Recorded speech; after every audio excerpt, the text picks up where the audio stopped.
Welcome to the Decktamer tier list. I'm going to do Danger Level 1. For those who don't know me, my name is Sinosauropteryx on Twitch, and I play randomized boss rushes. So, randomized starters, random order bosses, and I try to get a streak. So, I play at a fairly high level. I just throw my credentials out there. And today we'll be covering the Danger Level 1s. Now, the starters will be included in that.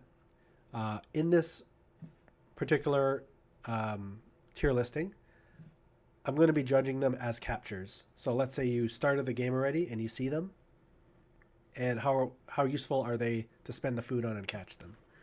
Uh, the order changes slightly when you're considering them as a choice for a starter, but for the most part, there's a lot of carryover as well. Um, and then you can see these categories here, like run carrier would basically be something that wins the run on its own. Like think of the Sky Whale. Will win the run on its own. You always take it. You just win with it. It's free. And then essential role would be one step below that, but stuff you always want. The big two that I can think of are sleep. You always want sleep, and you always want healing, particularly like a tank that can sit there, take hits, and heal, preferably forever. So you pretty much always take these two, unless you need a real good reason not to take this. Support. Support is most of the time you'll want it. You could make arguments to not take it if you want to save the food for something more important. If you have that area covered, for example, some support comes in the form of healing or speed control or something like that. And you can say, I have too much of that. I just want more damage. Or vice versa. Sometimes you just have too much damage. You want more tankiness, more healing. But these are just solid stuff that you're going to take most of the time.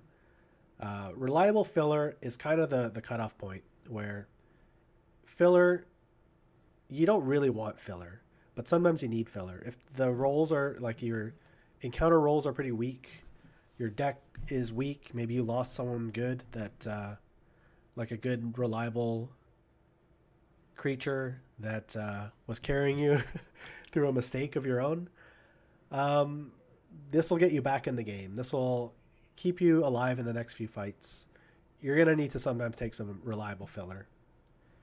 And a good example, this is outside of the tier one, but the example I always think of is this guy, the Scaly Dragon. Scaly Dragon, never that good in the end game, but very solid in the mid game. It just keeps you alive. Just you throw him out there, you can kill slower stuff, you can tank stuff with armor, and you can trade it off and try to get good value. And that's what reliable filler is all about. It's all about trading off your, let's say, a Hell Rat. Hell Rat's another example of reliable filler. It's not very good filler, but it'll do the job. Um, it comes in with a lot of speed. You can trade it off for a nice hit, maybe two hits.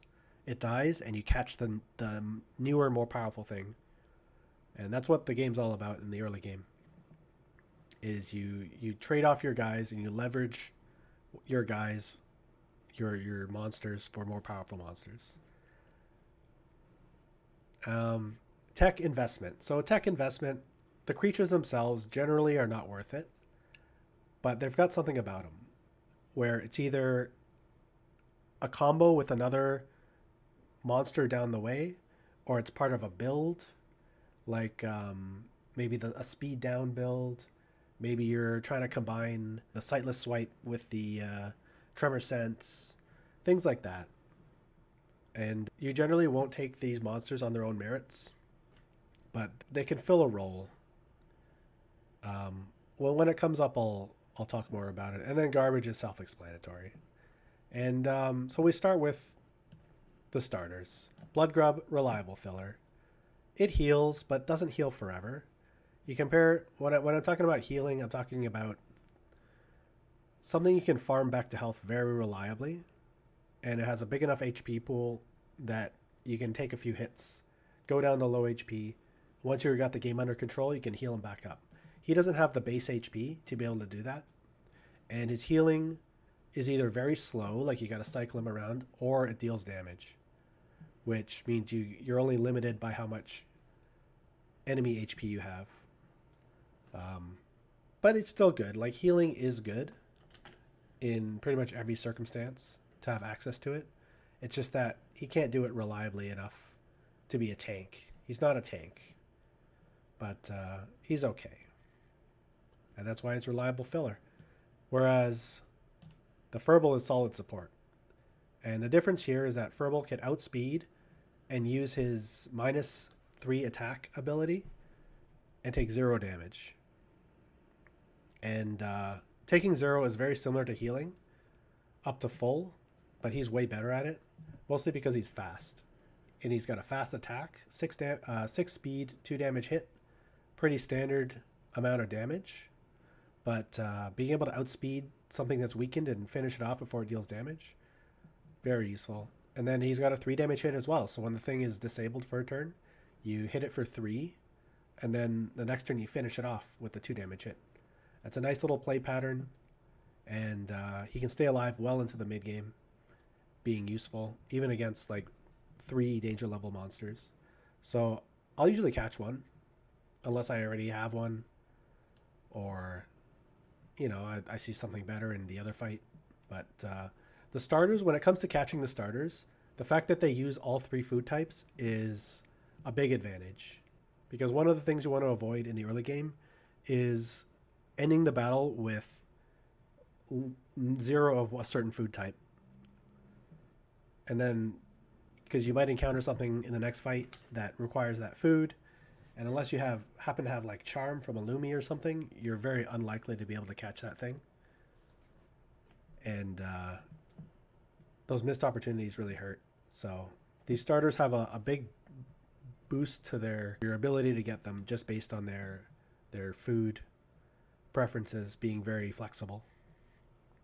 All right, solid support. Glow Tongue, very useful. Just put a point of damage anywhere. It's even better in the early game than the late game, but it's useful well into the late game. Sometimes even useful against bosses. Has good synergy with things like the Lumi Evolved Forms Blinding Radiance, Sticky Goo, all sorts of stuff. Sleeping Spores as well. And it helps you catch. It's like a rock where you can ping something to get it into catching range, or finish something off that would otherwise outspeed you. It's very versatile, and especially when you're first starting out, you can cycle it through so you can draw it every single turn and just get a lot of extra damage for free. Let's see, Kilomaro, I would actually put it up here. Kilomaro, I think, is the only starter I would put into this essential role, because it can provide you like a platform to potentially win the bosses. And the main reason it can do that is because first of all, it stacks very well with itself. So it plays very well with cloning and with especially courtship. You get 2 of these. They're each adding -2 speed to the board, and they're healing for 2 per turn. It works. It can enable a minus speed strategy, which is kind of like its own little deck. If you can find all the pieces for it, you combine the snowball and the ice leech, and then things like frigid, Sub-Zero, that kind of thing, snow cover. It all goes together. The more pieces of those you have, the better. And this has 2 of them, 2 of the best ones. And aside from that, snowball is a status effect that hits everyone, which is good for sadistic, good for opportunist, 2 of the best abilities. We'll talk about Nostro later, but Nostro is just kind of the bread and butter of a good percentage of your runs. And this guy enables both of them. And just speed control in general is very good. In a similar vein, I guess I'll skip right ahead to this cat. In a similar vein, the cat is very good. I'm still going to stick him in solid support, but he's maybe the best one for solid support. Because speed control is just that good. And this guy does it while also enabling late game stuff. So here's some filler. I don't like this dog. It doesn't last very long. It can only take like one hit. Um, out of all of these so far, this is the only one that can't take a hit. I mean, he can take one hit and then he dies the next hit. This guy can protect himself with the attack down. This guy doesn't have to stay in. He can come in and then leave and still do something. This guy can speed control and then buff his defense. This guy can heal himself. This guy can heal himself. The snake can protect himself. So can the gecko, but the dog can't, and that's why I don't like the dog. But he's fine. Like, I will catch him if my team is kind of iffy, if there's not much else going on. He's not terrible, but he's certainly, I would say, one of the worst starters. Lumi. Lumi is a tech investment. And he kind of hits both the tech side and the investment side. So obviously you evolve Lumi, he just wins the game. But even before you evolve him, he provides a lot of value with Charm. Charm does two main things for you. First of all, it lets you be a lot more flexible with food. In that, let's say you have only berries and you want to catch like a Mimilang, you just charm it a couple times, you catch it, no problem. Normally you'd be screwed, or you'd be throwing food after food and just crossing your fingers. But Charm enables some plays like that. But it's also pseudo healing. Think of it this way. Let's say you catch a Pulro. Normally you'd get a Pulro down to 1. You'd use a fish on it. It would go up to 4 HP. And then you'd have a 4-4 Pulro, essentially. A 4 HP, 4 speed Pulro.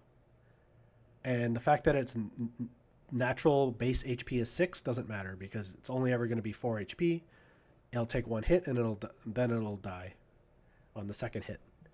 But with Charm, you can damage it down to 3 and then charm it and then use the fish. And the charm will still let it be caught 100% and it'll be at full health. So it's kind of like you got it with 2 free HP on it. So Charm, very useful tech to have. Obviously, Lumi has no combat viability, but still worth picking up. Not just because you can evolve it, but also because the food you spend on it can kind of be made up by the charm versatility. You don't get a full food back, but you get the granularity or the type specificity of the food back in the form of charm. And of course it bloats your deck a bit. Like, you're going to have a dead draw. You draw them early, it's like, yeah, you can't really throw it out there. But if you can control the game and slow it down, you get a lot of value out of Charm. More than it would appear on the surface. And, alright, Snaky Boy. Well, actually, I'm going to put him up here. I'll put him up here. He's got a lot going for him. One thing that I like about him is he has a double hit. He's the only starter that comes with a double hit. And it's the weakest possible double hit you can get. But it's still a double hit. And if you have nothing else at the end of the game, you really want that double hit to scale your damage. The poison on entry, not as good as this frog, but still pretty good. Contributes some damage. Helps tick stuff down. It can deal 2 damage. It can deal 3 damage. You can deal 5 damage if you put him in and then use his second ability, the poison scales. Tank a hit on the armor. And then over 2 turns, you've dealt 5 damage. So it's pretty good, pretty useful. And the Gecko, I would put Gecko fairly high, actually. Maybe around here. He's gone up and up in my rankings. You do need to invest in him, so you could consider him down here. Um, maybe here's a better spot for him. If you can't boost his speed at all, he's pretty lame. Um, but you can still take his sleep move off of him and put it on something else later that's faster, or you can invest in him in in speed with like a metabolism shift or one of those kind of things, a mushroom, anything, even 5 speed. He gets a lot better. I'll put him above the Lumi. If he can't ever boost his speed, he's probably about filler range. So I guess I'll put him here. Yeah, the ant, solid support. Maybe even above this, the Furble. This is the best of the support starters. Throughout the whole early game, you should be able to get through most fights for free without taking any damage at all and just being able to heal it back. You can catch stuff very easily. He's very granular, has a lot of control with the sleep. He's very fast. And even if you have to trade it off, you can trade off at 6 speed for 2 damage or for torpidity, and then the next guy comes in and sleeps. So now a single ant is not as good, which is why he's down here. If this was like ranking the starters, I'd put him in S class because you get 4 of them. And this one's a lot better in big numbers. And the same goes for our next guy, who is wallowing down in here. I might pick him up once in a while. He's better than some of the garbage in here, but he's not great. And this is even worse. I would almost put this in garbage. I don't think I would spend, unless it had a mutation or something, I wouldn't spend food on this guy. The problem with these guys, they're pretty decent in the first maybe 3 fights, and then they really fall off hard. They're base 3 speed, they can't even speed tie anything. So like, let's you have one that's at 1 or 2 HP. Most fights, you're not even going to be able to play him and deal any damage. He's just going to eat a hit and die. So at that point, you just release them. Most of the time is better to release them than to take up a slot in your deck for something that'll never get in. So first garbage is the starter. And look at this. Hellrat's actually going above him in reliable filler. I would rather catch a Hellrat than this thing, because this is actually useful for longer. It's not very good. I would say this is better when you get 4 of them as a starter. And this is better if you have to catch something. It's still not good. It's not good, believe me. But this is worse to spend food on, I would say. Although this is pretty close to garbage. Maybe tech investment should be above reliable filler. Anyway, I don't know. I'll think about that later. Yeah, I can just do this, right? Because in theory, these are not as good in battle without their investment, without you capitalizing on the tech and using resources to boost them. But once you do boost them, they're possibly better than the solid support. So they kind of straddle the line. They can be better than this or worse than this. But I'll put them in the middle here. The crab. Crab is very reliable filler. I don't think I would catch a crab very often, but I'd be a lot happier catching this than like this stuff. I think it's better than Blood Grub too. It trades off really nicely. Now that it has that 3 damage hit at 5 speed, it's granular. It can hit other lanes. It's just a nice, reliable thing to have. Don't expect it to last very long. Don't baby it. Just trade it off, and that's what reliable filler is all about. Just trade it off. And then the same goes for the Dodo. Dodo's even better, I would say. They're close. They're pretty close. But yeah, Dodo's very chunky. Now maybe I'll move it down actually, because if we're talking about catching it, what I said earlier about you catch it at 1 HP and it goes up to 4 HP. And on Pioneer difficulty, it doesn't heal at all. So it's going to be at 4 HP. It's basically a 4/4 at that point. And the 5 HP that it comes with as a starter does not come into play. So I'll put it there. I might even put it like there. Because the Blood Grub at least has some potential. It's got an okay Evo. I guess this has an okay Evo too, but it can last a little longer. It can tank a couple hits early game. Whereas that 4 HP Dodo, you trade it off pretty quick. But it's got good damage, and it can outspeed with priority in certain situations. So it's a very versatile tool, just like the crab. The Abyss Lotus. Um, I would put this in support. I would put it in low support. Healing is very nice in certain early game setups. There are some, like let's say you roll, or you pick Killamaro, you pick Ants, you pick Blood Grub. You're not going to need healing very much. But if you pick something like Furball, the Snake, and especially stuff like Dodo and Crab, you can really increase their longevity with just a nice bloom every battle. It'll be pretty good well into battles 3, 4, 5 if you take the time to farm it up at the end.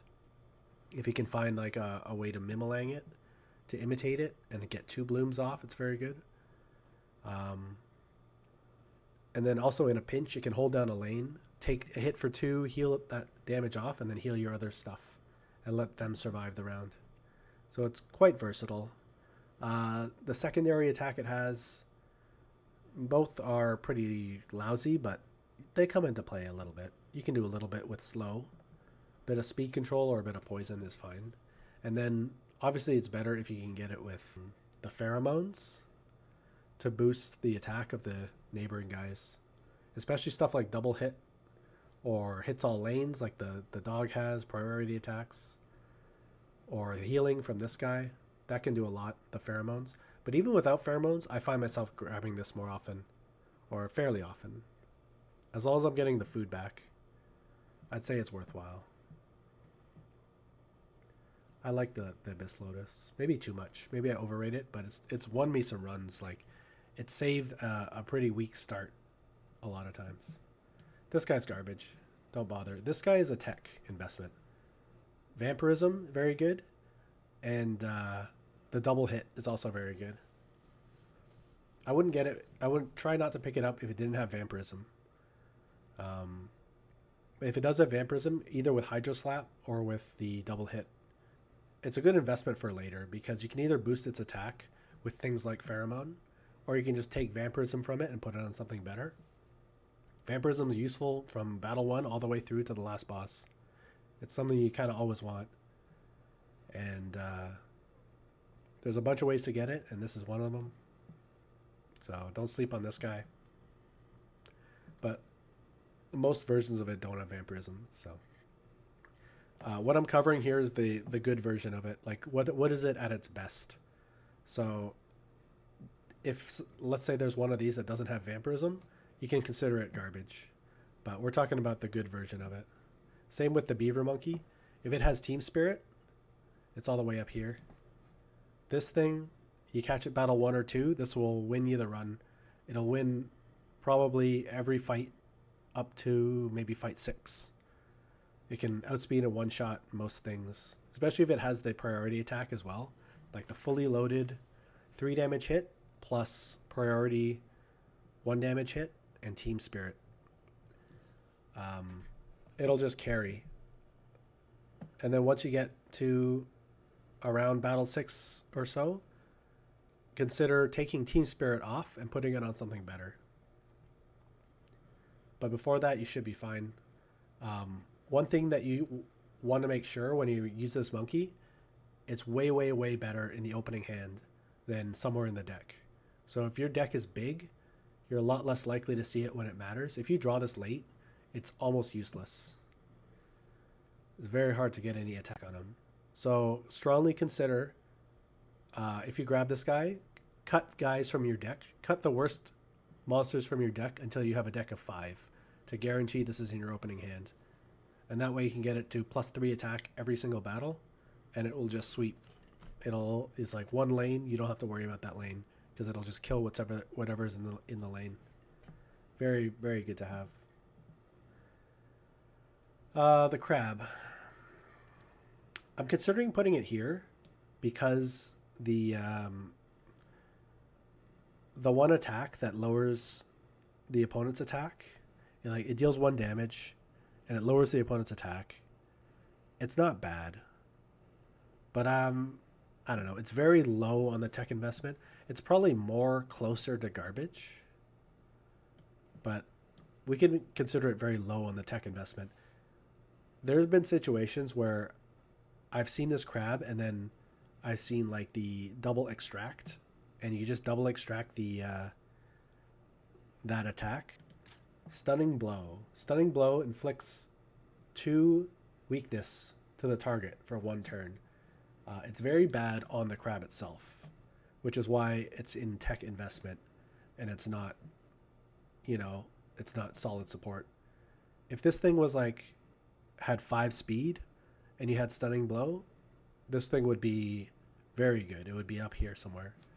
As is, on its own, it's down in garbage, but because it has stunning blow, you can either extract stunning blow and put it on something faster, or you can use like a metabolism shift. Even then, it's not great because it starts with 1 speed. So with metabolism shift, it only goes up to 5 speed. But you can also swap stats with something. There's the other event that swaps stats. And if you can get this to 6 speed or something, it gets so much better. It becomes almost like an ant where nothing's gonna damage it, or like a Furble. It's kind of similar to the Furble's one use ability, but it's every turn. So if you have an immediate use for that ability, you could be worth spending the food on. Otherwise, don't bother. This guy's garbage. He's got some interesting hits. He's got like a triple hit. He's got a priority hit. He's got a 4 damage hit that doesn't kill. None of them are really worth it. You'd have to use a syringe to get any value out of him. His body is terrible, the 4/4. 4/4 body is just very lame. So don't bother with this guy. He's still better than the Agaric Frog, I think. All right, the sheep. Sheep's in solid support. And I would put him maybe above Furble, maybe about par with Furble. They have the same stats. They're both 4/6s. Keep in mind you have to have the distraction ability on the sheep, or else it's not really worth it. But basically, it can sit in front of an enemy that it's slower than it and block for 2 and not take any damage in the early game. It can do that twice per battle at the same time while boosting the guy next to him. So I would say, use it for 3 or 4 battles and then try and set up its ability, which heals your guys when it dies. And you get a lot of mileage for 1 berry. Totally worth it. Doesn't have much attack power, but totally worth it. Chichuya, I'm going to put in garbage. You could argue you can invest in its ability. Test subject, maybe. I don't want to carry this thing all the way to Golden Syringe. Golden Syringe is not very good in general. And especially in Pioneer, you have to spend 1 life every time you use it, either to extract or to implant one of the moves or one of the abilities. So you have very limited uses of its test subject anyway. And there are definitely some things you would like to duplicate, abilities especially, but for the most part, not worth it. It's garbage. Chom Pillar. Now, Chom Pillar's, I so want to not put it in garbage. I've tried using it. I'm going to put it here, maybe even here. What it really needs, it needs 2 things. First, it needs lots of food. So if you can find a source of food, a good example being the Orcaril. If you can get an Orcaril that can produce food over time, it's very good. Or another one is this guy, the Fleshbone. If you can get the Fleshbone making meat every round, and then you can feed the Chom Pillar. That's not bad. You can get it up to maybe a 7, 7, 8, 8. You don't really need it bigger than that. It also gets double value from special food, so like the strong meat or whatever.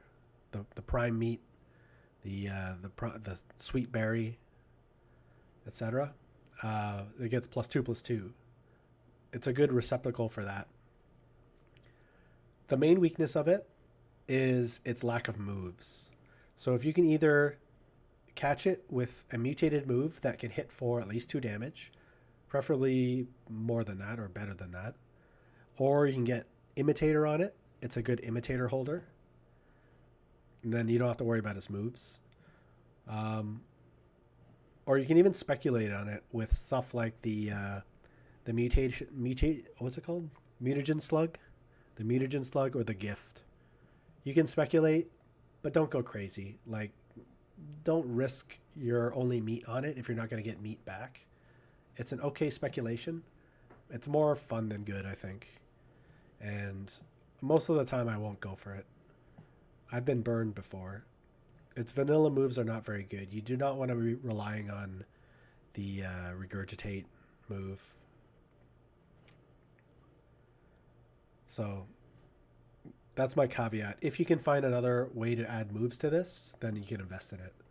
And even then, it is an investment. So you're trading 3-4 food for a decent creature.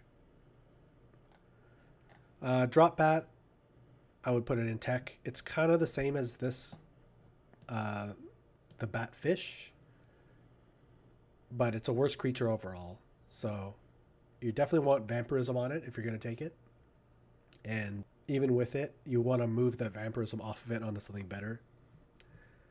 Normally, I don't like spending syringes early, but vampirism is a good enough ability. I would take it off of this and put it on, let's say I found an early Nostro, something I know it will be good late game.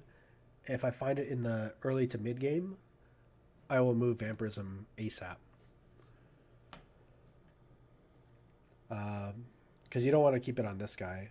He's pretty useless on his own. Equinos. Gotta put him in garbage. I'm sorry. I want to like him. He's very cute. He has 2 abilities, and one of them forces you to use one of his moves, and that move could be he leaves your deck, in which case you just wasted a food. And then the other one is the free spirit. So it's kind of like the Dodo's ability, which makes it fast, or it gives it priority when there's an empty slot. But the Dodo you want to trade off. This guy, like, you can give it +1 attack, +1 speed. And yeah, you trade it off for what, 3 damage? That's not that great. Maybe 4 damage. Like, you've built a really unreliable Dodo. Not worth the food. And it's tough to fight too. That's another thing to consider is there's kind of an axis where creatures are more useful, less useful. This tier list is all about how useful they are. But there's another axis, which is how hard are they to fight. This guy's a hard fight, especially when he has the Defiant and just gets +2 attack every turn. He's just a real bear to fight, and not worth the recompense to fight it. So I avoid this guy. I'll fight him if I have to because the battle itself is fine and the prizes are good and there's something else good in the battle. But he's definitely a mark against entering into combat. He could be the deciding factor. If I'm torn between 2 different fights, the fact that I can avoid this guy might mean taking the other fight. Feathermole. Solid support. Actually, I'm going to put him up here. He's the first of what I would call a dedicated tanks. And this is only the nap variant. And particularly if you can find one with block as well. Block really boosts his survivability. But even if you can't, I would say he's worth catching if he just has nap. You could even catch it if in a pinch you could catch it with just block as well. But ideally you have nap and block. And that thing will just last well into the late game as a useful, chunky tank. And we're going to see a bunch of them up here because that's something you pretty much want in every single run. Something that can take hits and not care about it. And you can say, oh, that doesn't matter, I'll heal it off later. I have infinite ability to heal, and I'm not going to have to use food on it later or trade it off later. Usually they're slow, so you can't really trade them off very well anyway. But you're going to want something like this every single run to hold down certain lanes and just take hits. And he does that well. And you get him early, and he's great. This guy is a tech investment. You kind of have to build around him. You got to build your whole deck around him. And it's not bad. He certainly changes the way he changes the math on a lot of monsters. Suddenly fast, frail things are just useless, and slow, chunky things are even more dangerous. And then you want to make a team full of slow, chunky things. And that's fine. And you can definitely do that. There are two problems I have with it. I guess there's two and a half problems. The half problem is that he's kind of in the Equinox territory of he's a hard fight. You have to take 3 hits from him generally in most round 1 or floor 1, floor 2 scenarios. But then the two things that are strongly against him. First of all, most teams, most starters and their supports are either fast or they speed control the enemy. So, like your ants are 6 speed. The ones you want to pick especially. Your crabs are 5 speed. Those are 4 speed, but they can get priority when they're alone. This guy gets plus 3 speed. The Furbol's fast. And then the Kilomaro and the cat are not fast, but they slow down the opponent. And all of that is bad when you're trying to build a slow team. So a lot of the time, your starter package is going to be built to outspeed the opponent. And even when it's not particularly slow either. Like you're going to have a 4-4 Bellrat, maybe a 4-3 or 4-4 here. Now, you can definitely grab this and try to slow your guy down. Like, let's say you see a metabolism shift. You grab this and you make this guy plus 3 HP, minus 3 speed. Then you have a nice speedy sleeper. It's kind of cool. But at the same time, you could also just not pick this and boost this guy's speed, and he's just as good. Maybe even better. And it's just, I think it's more hassle than it's worth. So, was there another thing? I said there was 2.5 reasons not to take this. I remember the second reason in post. Basically, you need to have, if your team is built around the trick room ability of this monster, you're going to need to have it out at all times, or else your team doesn't function. So you either need to have it on something very reliable, preferably something that can heal or has a lot of survivability, or you want multiple copies of it, which is hard to get. I don't know. Most of the time I won't take it, but it's kind of fun. Like, it is a game plan. You can definitely do stuff with it. We're going to skip Hippo for now. I want to put Marifu up here. Maybe even here. I put him in a central role because his pushback is, well, maybe he's better here. He's kind of neck and neck with the gecko. In that if you can outspeed, maybe he's even better than the gecko. Because if you can outspeed the opponent, pushback will basically make that lane a free fight, a free lane. The most powerful enemy, you just send him packing most of the time. Sometimes you don't want him to retreat, like if he's got haunting presence or whatever, but for the most part, it's like sleep but better because it deals damage. Later on, against the bosses and stuff, it gets a lot worse. You can't use it on the Colossus, for example. You can't use it on something and then hit with your other guys on like sleep. But in the early game, if you can get some kind of speed on this guy, he's super good. You have to get the pushback variant. Got to make sure I tell you that. If it doesn't have pushback, don't even look at this guy. Hippo, sorry Hippo, I'll put you at the top of garbage. How about that? I think Hippo has some potential with, you know what? I could even put him on the bottom of reliable filler. I'm going to do him that solid because he's so cute. Bottom feeder. is a good move. It's just a good move. It's 2 damage, heal 2, and you can do it twice. And that's almost like a blood grub. But the stats just aren't very good. And he doesn't really have staying power. He doesn't have potential to go into the late game and do anything, or even the mid game. Like, he is just the definition of a reliable filler, even if he does heal himself. It's just not... It's not the kind of farmable healing that you want. It's very limited. And then there's other stuff. If he doesn't have bottom feeder, don't even bother. This guy, yeah, he's garbage. Like, he's high garbage. I wouldn't... There's certainly times that I've caught him because I really was desperate, but you really don't want to catch this guy. And he's hard to fight. He's kind of like Equinos, but even harder to fight. He does a lot of damage. Oftentimes, you'll have to take 2 hits from him. Each of the hits is dealing 3. So, he's pretty rough, and he's fast. Like, not fun. Monkey, we got a monkey crew up here. Essential. Assuming, of course, he has Defecate. Totally worth it. One thing I was mentioning before about going down a food. Like, let's say in Battle 1, you see one of these guys, but you're not getting back. Let's say you see a mono with Defecate, but you're not getting back meat. Catch the mono and go down on meat. The reason you don't want to go down on meat or go down on berry is in case you see one of these guys later on. You don't want to miss out on them. So there's no point in skipping them to catch something potentially better later. Obviously, you want to spend your meat on the best stuff if it's your only meat. I mean, obviously, it sucks to catch this and then miss out on a Mimilang, which I would say goes even ahead of these guys.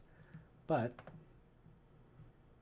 it's basically item farming is very powerful. The fights are not linear. Some fights are going to be super easy, and you're going to have an excess of resources, excess of time, excess of turns. You can control the fight. You can buy yourself time and not be threatened at all. Other battles, and particularly boss battles, are going to be you're going to be on the back foot, and that's when you want to build up a reservoir of power, and that's what item farming does. And this is probably the second best item farmer, or the second best item to farm, other than the Plant of Might. You could argue that it's the best. It might even be better than Plant of Might. And he gets an extra nod because sometimes he actually has Glow Mark, and Glow Mark is a really good ability. Like, that's a solid late game ability. So if you can get one with Glow Mark and Defecate, you're in business. You're sitting pretty. Even if he doesn't have Glow Mark, but he still has Defecate, definitely get it. If he has Glow Mark but not Defecate, generally I would avoid it, but I wouldn't fault you for getting it. His body's not very good. Even with Glow Mark, he's not very effective in combat. Maybe if he had extra speed and Glow Mark, I might consider it, but he would be more down here in the filler zone, and then maybe later you take Glow Mark off. But for the most part, you take him for Defecate, you spend your meat here, and it might be the best thing you can do with meat in the first. I think it is. It's the best meat spending in the first tier. What do we have here? We have some garbage. So this guy, yeah, he's pretty low down there. Garbage. P-Carp's quite solid. I'm going to put him here. He kind of goes along with these two in that he doesn't have to do anything in combat necessarily to be good, because Dayamatic is very good. That said, I generally don't invest in him unless he also has Morale Boost, which does let him... Morale Boost lets him contribute some power to the board. So the play pattern is you play him in, you take 0 because the thing was attacking for 2, and you Morale Boost the guy next to him, and then the guy next to him hopefully either has a double hit or hits all lanes, or is fast and can just kill stuff. Or even if he's just like a slow tank, it's still better to have that attack boost generally. And then, but you can also just play it and pull it, and just take 2 less damage in one lane. Nice, versatile little thing. Relevant well into the late game, actually. And completely hoses certain enemies like the tongue biter or the the elk, the abyssal elk. So good thing to pick up. Generally worth it. Psychotina.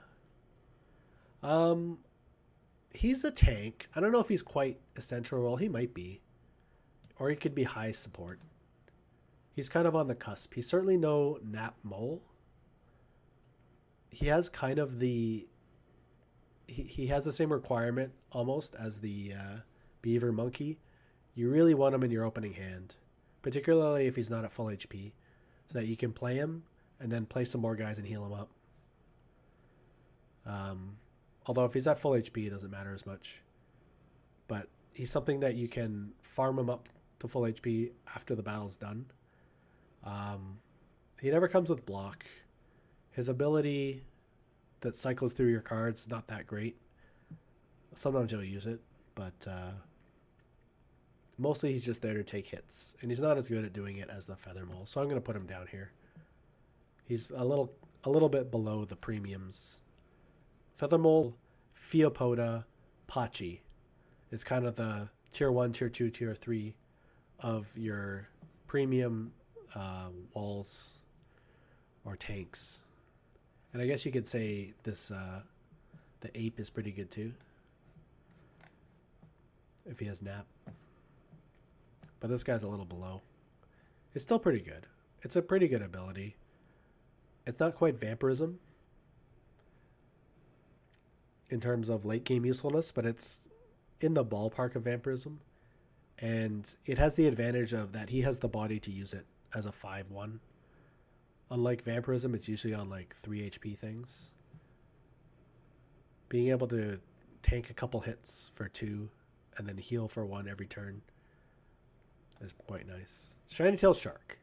This is filler. It's actually decent filler. I've actually kind of liked it. I'm actually going to put it like here. This is without the potential ability to cure its curse. I'm going to count it in the average case here, but you could make an argument to put it in tech investment, because if you see this thing in the same fight where you see the curse curing, go for it. It's very good early. It'll carry you into the mid game. As is, even with that off turn, it's still decent. It'll trade off after a couple fights, but if you can find like a turn, like a lane where there's someone's using a support move, and you can cook it for the turn, and then you can get a big hit off, it's pretty worth it. If you can afford the food, why not? Like, it'll do the job. It's not great, but this thing is garbage. This thing, maybe like, it's about the level of this Agoric Frog. Pretty lousy. The bee, the hornet. I would put it at the top of reliable filler. This does not reflect how often I grab it, because like I was saying with the Equinos, how easy the enemy is to fight is a factor in how often you fight it and how often you grab it. This guy's free to grab, so you just throw a meat at it. Some versions of it are not great. Like, if it just has Sting and no other move, it's not amazing. But it'll still trade off fine. It'll outspeed and finish stuff off pretty well. Things like Beaver Monkey that you just want to get rid of off the board. And both of its abilities are good. You either get a honey out of it when you eventually let it die, or you can get a hypersensitive, which can certainly work with some builds. It's not always needed, but it's useful to have in your repertoire. Like, let's say you catch one with hypersensitive, you keep it alive for a few battles, and then you see a sadistic. Okay, extract that thing, put it on the sadistic guy, you're golden. Chrysalis. Also look out for Chrysalis. It seems to not show up that often, but if you can get a Chrysalis, Chrysalis is... If this thing had Chrysalis, actually, maybe we should move it up.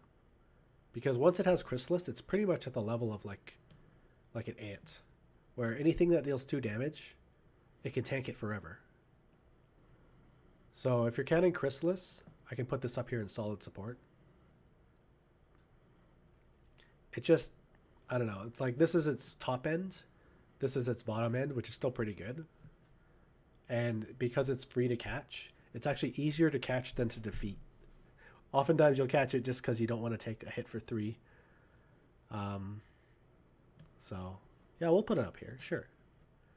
We'll count this as the Chrysalis version. This guy I put in tech investment. He's not very high up there. But first of all, he can come with a double hit, which is something most builds are going to want by the end of the game. And also he can come with Inspired. And that thing can do all right. It really depends on what your team looks like, how much you want Inspired. Things like the cat that have an infinite use support move that you can just spam, very good with Inspired. Things with like the Quetzi has a 1-use move. It's still decent with Inspired. You could use it, and then especially if you have like a double hit, and then you can have 5 speed and hit for 4. You use this in the left lane, and then you hit for 4 in the mid or right lane at 5 speed. Like, that's not bad at all. But or the this is another example, the Anesthesia. Even Charm. You can even set up sometimes a Charm into an Inspired boost. It also comes with hits all lanes attacks, which is also good with Inspired. But for the most part, you know, it's like a speculation. I would speculate on this guy if I didn't have a lot else going on. I wouldn't put all my eggs in this basket, but it can be good. Walrus Fish, he can be at the top of garbage. You don't get to go in the reliable filler with the Hippo. You can be at the top of garbage, though. Water Wary is interesting. The better variant is the one with Trap Beak, because it can actually deal 5 damage to slow stuff. If you can get some speed on it, I'm going to put it in tech investment. It's very similar to these two. If you can boost its speed to 5 or more, let's say 6 or more, you're kind of golden. It'll carry you for a good percentage of the game. If you're playing in lower difficulties and you can extract determination and put it on something else without the needle damaging the thing you're putting it on, that's something you can easily do. And I've done it in the past when playing on lower difficulties. Like I've used that as my game plan. Just you put it on something that's fast, that'll outspeed and kill, and it'll never take damage, and then you're always got +2 attack. Doesn't really work very efficiently in Pioneer mode because you're always dealing damage when you inject it. But it's still decent on its own, especially if you can boost its speed. If you can't boost its speed, it's filler. But if you can boost its speed, it's definitely worthwhile. So I'm going to put it in tech. And then Wolfewa, the last one. It's also kind of an investment. I